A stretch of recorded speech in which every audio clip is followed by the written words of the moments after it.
electric batons, force feeding, slave labor.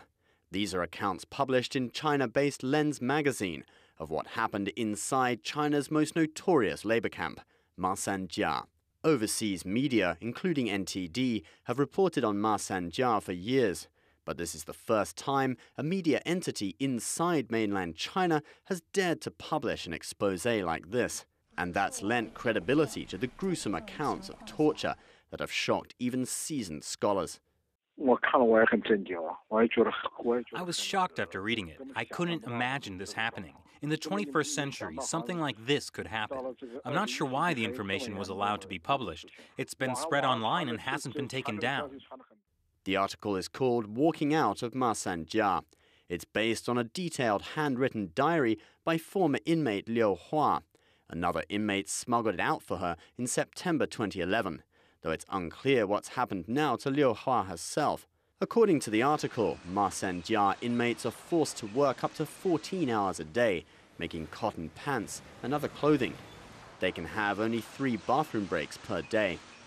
They're punished for just complaining. Some are forced to stay in tiny rooms with no ventilation for several days at a time.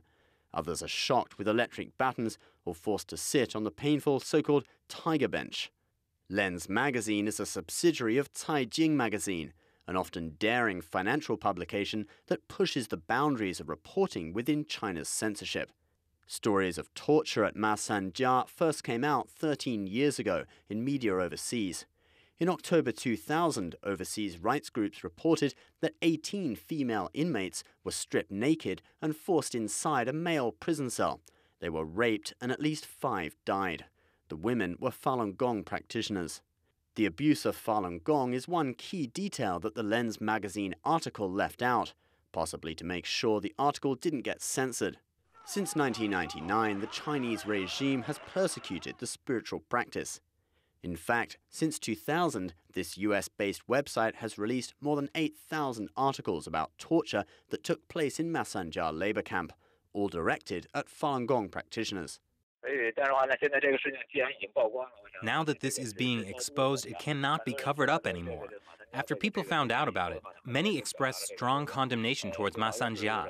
China's labor camp system no longer fits the current society. It should be abolished as soon as possible. Walking Out of Masandzya has so far not been censored on the Chinese internet. Some observers believe its publication is a precursor to a wider exposure of the abuse that goes on in China's labor camps. Those suspicions may prove to be correct. On Monday, less than 2 days after the article came out, Liaoning's provincial government announced it will form a team of investigators to look into the allegations against the Masandzya labor camp.